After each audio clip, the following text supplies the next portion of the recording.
I think I killed my... That's the voice of Matthew Phillips telling a 911 dispatcher his wife was dead. Investigators say the Wake County man killed her and that he blames cough medicine for causing him to not know what was happening. CBS North Carolina's Robert Richardson is live at the county courthouse with details about the pending prosecution and private memorial service. Robert? Well, Matthew Phelps would be brought here before a judge tomorrow, charged with the murder of his wife of 10 months. Lauren Hugelmeyer Phelps' family, friends, co-workers, and church congregation celebrated her life and memories this morning.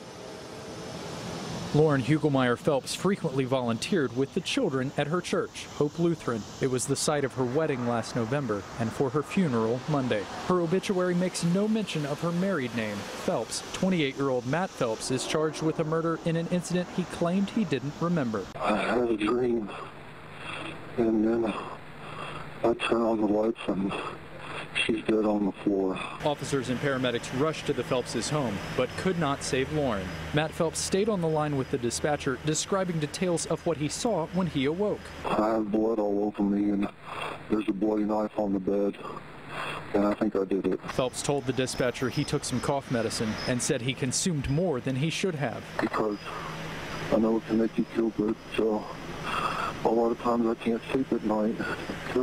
Phelps said he was unaware of what happened next or the time, which police say was just after 1 a.m. He was able to provide his address and his wife's age, 29, and voiced sadness about her death. He didn't deserve this.